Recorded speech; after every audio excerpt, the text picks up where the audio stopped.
защото и тя ще изтлее величието на думите и човешкия дух. И ние сме спасени, всички ние, които разполагаме с това и знаеме за него. Вашата дъщеря също. И другото, за което си мислех, е, че ако нейните стихотворения не бяха наистина добри, аз щях да заговоря и да говоря повече за сантименталната страна на нещата.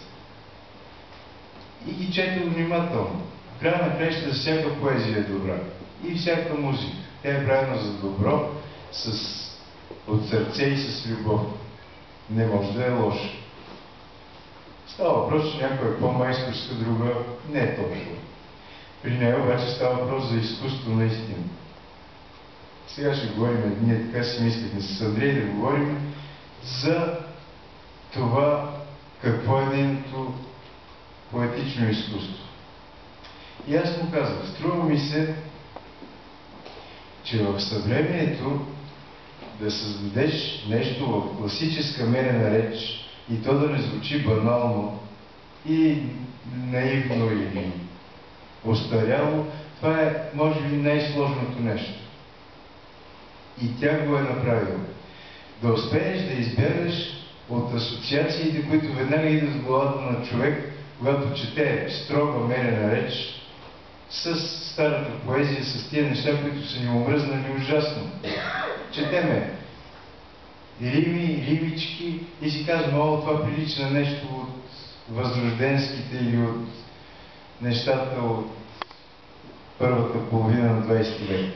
При нея такива асоциации не се пораждат, че това е нещо устаряло и тривиално. Не. Въпреки че са абсолютно консервативни в звучението си, с рими, аз всъщност не познавам толкова добре. Ти може би ги познаваш по-добре. Да. Да. И така, струва ми се, че това е една възвишена, чиста, горчива и спокойна поезия. На места не е толкова спокойна. Вие сте я познавали по-добре. Хубавото е, че той, който започва да чете, влиза в нейното море и може да плува дълго в него и да види много неща. Тя е жива по този начин. Андрейка. Благодаря ти, Калина. Най-напред, позволете, разбира се, и аз да кажа това, което той вече изрази по съвсем точен начин, да го адресирам съвсем лично към вас, хората, които сте най-близки до нея.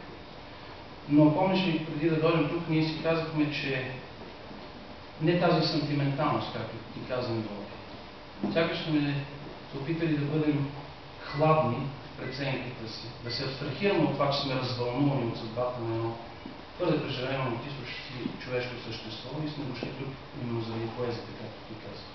Ти ми каза даже при първата ни среща, да, емоцията е емоция от съдбата, от трагиката, но изкуството и изкуство. И ние дойдохме заради изкуството, като Жданово, което. Нали, преди малко ти искаше да кажеш. Дойдохме и заради изкуството.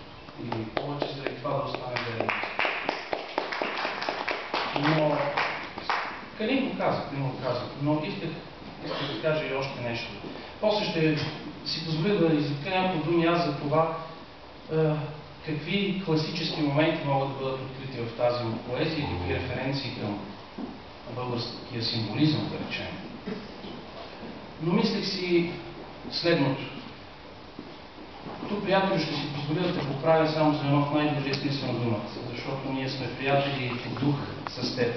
Ти каза, че за разлика от другите същества, човеците не си отиват безследно, без думи, т.е. думите остават, всичко остава. Аз ще ти кажа нещо друго, защото Мария накрая призна нещо, което е важно за Вероника Лазарова, че тя, бидейки нейна кръстница, по желание на кръщелницата, е разбрала голямата истинска чувственост и голямото истинско стремление на Вероника към православието. В православието и въобще в християнството човек измъква и другите твари заедно със себе си.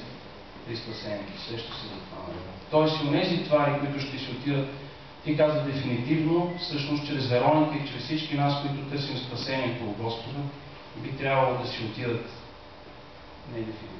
Ние ще измъкнем грешния свят. Ще го измъкнем чрез... Аз съм православен, признавам се. Ти също. Ще го измъкнем чрез собственото си спасение, ще измъкнем и всички погребани кучета, котки, мишки и така нататък, колкото и тъпо да ви звучи. Искаш ли да възразиш? Не. Значи, това, че добротата на един човек и неговата изключителна същност, духовната му същност спасява и другите, това е може би най-великото нещо, което ни се случва, обаче което е характерно за нас. Ние живеем във време на доста голямо малодушие сега. Ние не забелязваме тая разкошна своя същност. Да сме живи, въпреки смъртта, да надмогваме битието и действителността си. Че ние имаме всичко това. Ние имаме всичко това. Ние разполагаме с хляба, ножа и всички други инструменти да бъдем щастливи. Обаче сме забравили, както разглезеният човек е забравил за всички хубави неща, които има. Разглезеното дете има 10 вида торти и шоколад, обаче вижда нещо друго и иска него. Винаги сме така. Ние имаме, разполагаме в ръцете си с това да бъдем безсмъртни, изключителни и от това да бъдем щастливи, обаче ние вечно не годуваме.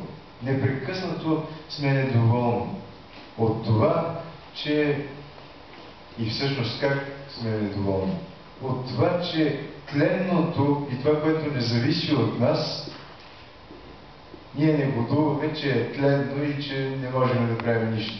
Като ставаме до 90 години, почваме да плачеме, че не може да живеем до 130. А ние разполагаме с готово дадени в ръцете вечност и дълготрайност, да не е вечност. Докато има човечество, ще има и това. Тая наша способност да не умираме. Ние трябва да си припомняме и да държиме именно на това, а не на тленността си и на другите неща, които въобще не зависят от нас. Човек не може да направи един косъм на главата си бял. Се казва, нали така в писанието. Но целият свят, който той твори с думите си, с мислите си, зависи от него и там той трябва да направи всичко възможно. Той прави сградата на целия живот и там той е твореца, а това, което не може да промени в него и е толкова, той няма какво да се грижи и да плаче за него.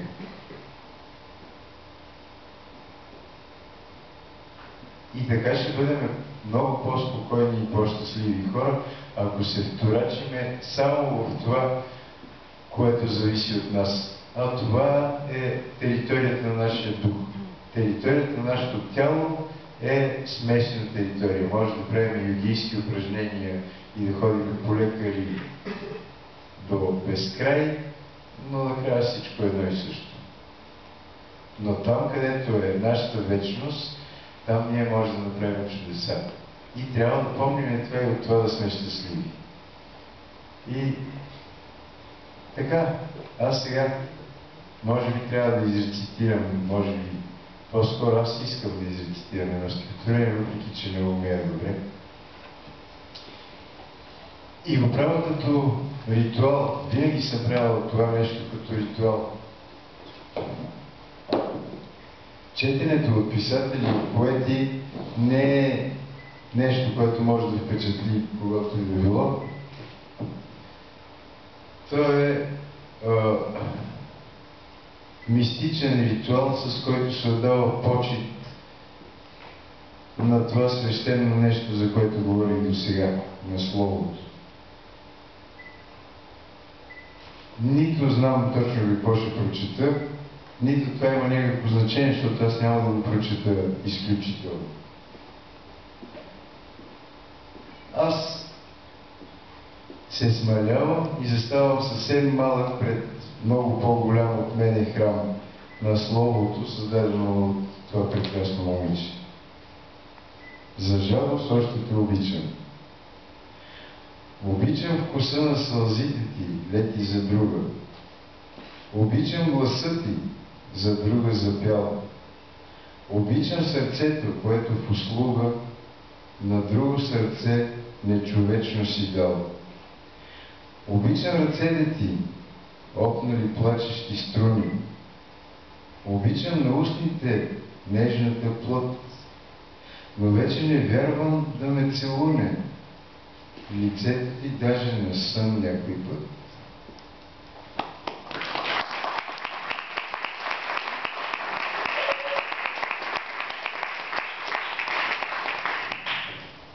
И накрая, може би, и четохме, това да беше време да си с философството, но тази поезия предизвиква към философстване.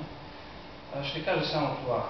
Намекнах вече, че усещам много силна връзка между Вероника и нейното светоусещане, начинът, по който предава думите и намира облеклото, ако щете, на смисъла. Между нея и българския символизъм, в най-добрия смисъл на думата, пак казвам, ние дойдохме тук най-вече заради изкуството, не заради личното. Но ще кажа само това. Аз разноцветната. Хубаво заглавие. В наши дни много отдаваме значение на разноликостта, на разноцветното, на многообразието, на начинът, по който тоновете се разрояват. Това ни се струва малко като стандарт, който трябва да бъде удовлетворен. Това е постмодерната епоха. Вече няма единство, има разноликост.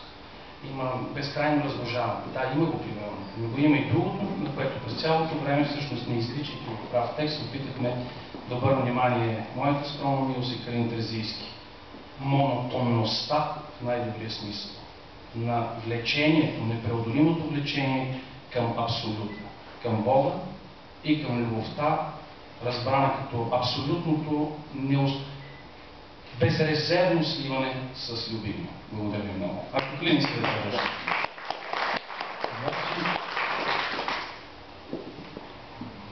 Тук става въпрос за съвременния ни стремеж към разнообразието, което е нашия страх от именно единия и единствен прав път. Ние искаме, нашата инфантилна, плаха и смешна природа иска шареното, дребното и направеното на малки топченца. А всъщност има само един и грамаден прав и ясен път. То обикновено е изключително тясна пътека, така се казва в писанието. Само, че всъщност тя тясна и трудна и трънлива пътечка е грамадния и ясен път. Това е пътя към спасението на душата и цялото разнообразие, към което се стремим, е от лукавие. То е всъщност, примерно, търсенето на шарени неща в моловете, търсене на шарени неща в изкуството, търсенето на това многообразие за деца, което само да удовлетвори калповото ни любопитство. А Вероника е имала един стремеж, една мисъл и едно ясно влечение. Те са единни у нея и някак си неразличими. Всъщност любовта е единна. Не става въпрос за това дали е любов към Бог или към човек. Някой ще каже, че това е светотатство. Не, любовта е едно чувство. Защото Бог е абсолютно всичко. И обичайки, ние обичаме всъщност Бог. Това е.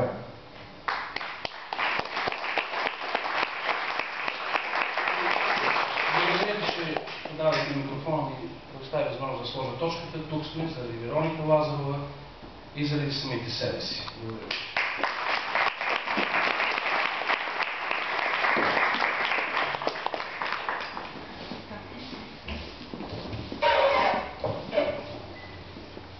Ще се обръща някой. също искам да благодаря на Калин и Андрей. За Андрей пропуснах да ви кажа нещо, което може би не знаете. Той всъщност е доктор по философия. И е преподавател по философия, така че така.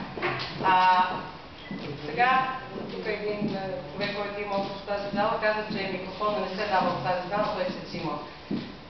Трябва някой да го вземе микрофона. И вече. Седнете.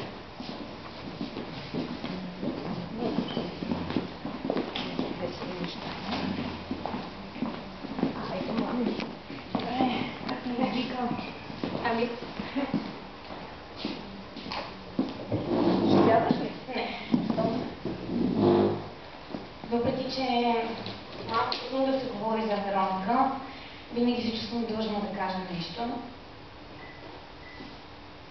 Истината е, че за първи път, откакто почина, се чувствам така. За първи път.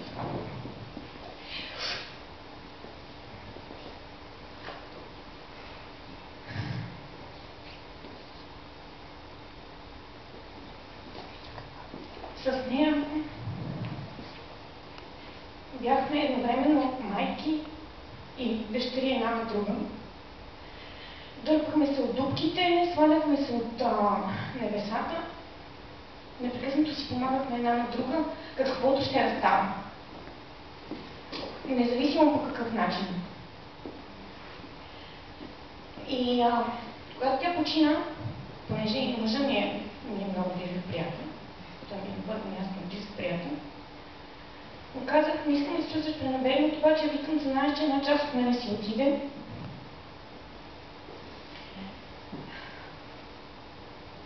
И вече няма да има с кой да си споделя неща, така като си ги споделя с нея. Споделям ги с тебе по някакъв...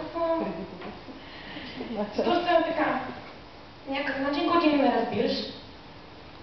Тя беше единственият човек, който ме разбираше във всичките ми лудости, във всичките ми желания, във всичките ми глупости. Непрекъснато ме подкрепяше за всичко, което измислях, както и аз нея. Извинявам се, че така съм малко. Ама за първи път ми се случва, признавам си.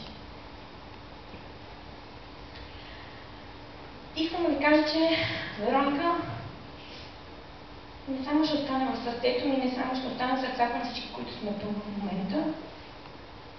Тя ще остане и в пространството, и в Вселената, и навсякъде. Всеки път, когато има нещо свързано с нея, някакво представяне, или откриване, или книгата, или изложба, или каквото и дел, както тя почина, всеки път има някакви малки сигналчета,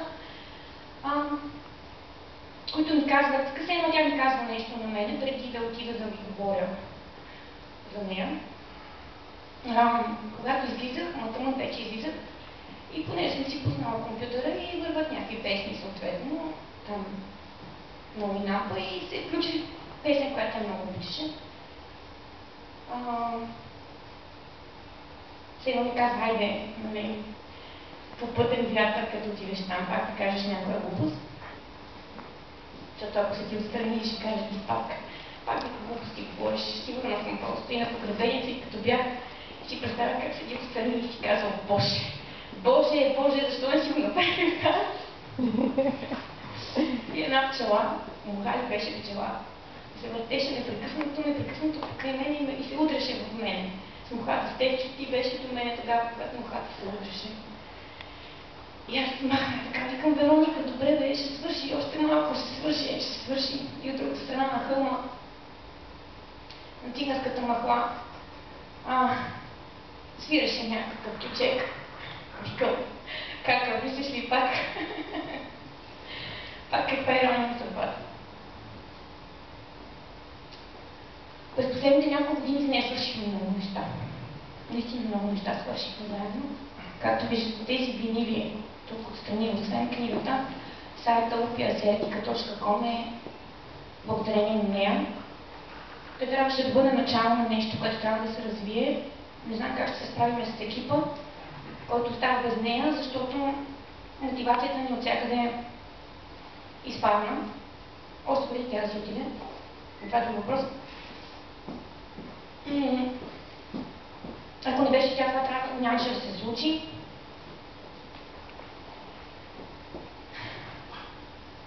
изключително силен човек и въпреки, че беше силен човек, беше страшно уязвим. Беше страшно уязвима и много пъти ми се налагало да я тегля от много места, в които беше попаднала психически. И тя ми казваше, сигурно вика в някой друг живот съм била майка. Викам, не знам какво съм ти била, обаче така Боже ядеш, че синеш и излезеш. Откакто нея няма кой да ми дава кораж за глупостите, с които се захващам, защото само тя казваше, бе, ще се справиш, нали, независимо колко голяма глупост е това, което захващам. Май се е заплепла вече. Другото нещо, което видях преди да изляза, пак се едно тя беше казала, беше някаква статия във Фейсбук, която гласеше следното. Цитирам човек, който е казал, някакъв шеф в Кока-Кола, 30-минутна презентация е имал, не знам по какъв повод, и тя е гласяла следното, не 30 минути, 30 секундна. И е казал следното.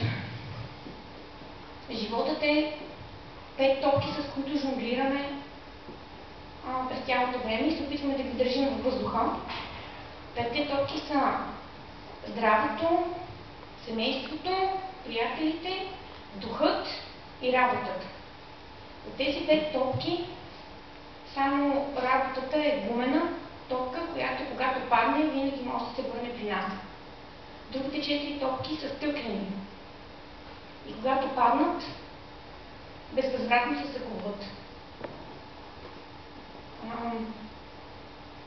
Пожелавам ви да оставите работа, за да пада колкото иска. Ама другото не го пускайте.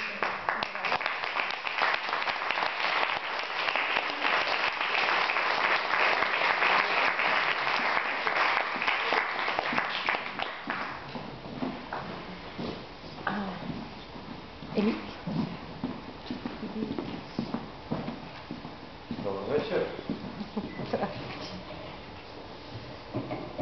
Предва да става нейн приятел от последните 3 години. Някъде толкова се събраха. Човек, който мога да кажа, че познавах я според мен добре, но гледайки тук наоколо, виждам колко всъщност от нея не съм познавал. Сега виждам, че сглобявам няколко от нейните таланти някакси изведнъж пред мене. Така, горе-долу по времето, когато видях част от тези това изпълнение, което е прекрасно, пред мен се разкри примерно нейният талант да готви, нейният талант да създава радост около себе си. Много неща, изключително положителен човек, който аз,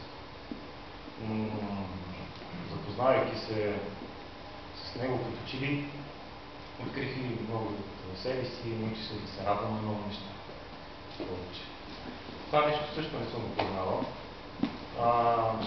Едва миналата година имаше случай да се запознай с тази част от нея, но какво така най-обичах в нейните крайности. Тя беше изключително човек.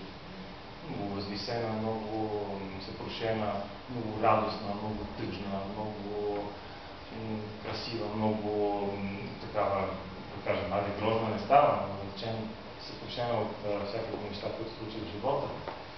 Но виждате всички тези таланти, включени в едно, каква многолика личност ми дава. Обичаше да дава прекрасни мнения за хората, да им създава чувство за комфорт около себе си. И, например, винаги с радост се вижда. И тя обичаше да дава и приятели, например. Много добре ги се даваше. Виждате в очите, веднага знае ти какви са, ти какви са, ти какви си. И така, пред вас стои Голди.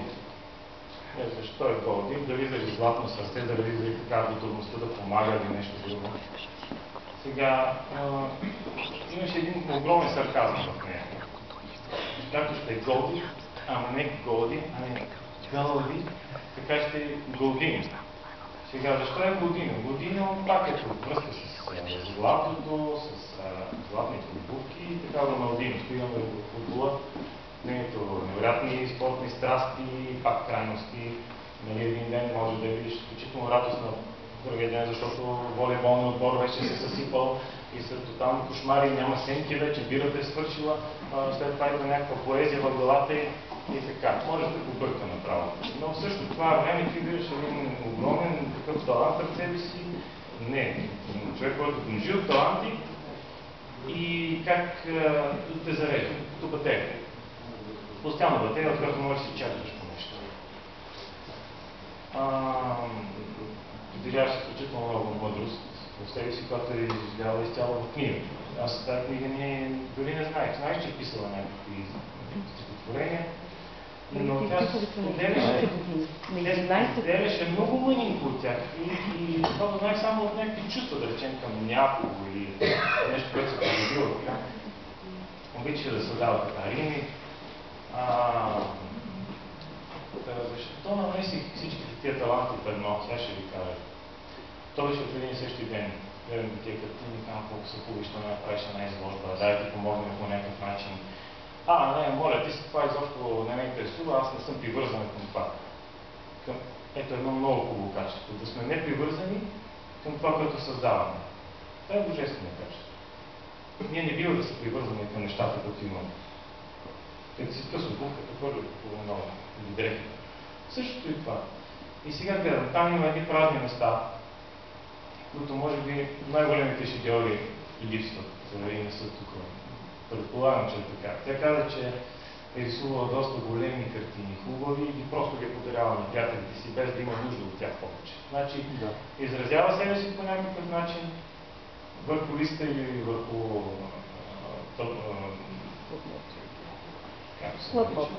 платното, да? Таблото ще ръка, не бива таблото. И след това вече е непривързан към него. Колкото и да е красиво, каквото да е вложил в него чувство, всичко изчезва. Успяваше да се изчисти това нещо. Е изключително непривързане към нещата. За сметка на физическите неща, духовните, обаче те ги живееше изключително дълбоко. Имаше нужда от приятелите си. Надявам се тук от всички, които сте нейни приятели, които се чувстват така да сте и давали това нещо, от което тя имаше нужда. Занимаваше се с много духовни неща и разбира се, опитваше да прочисти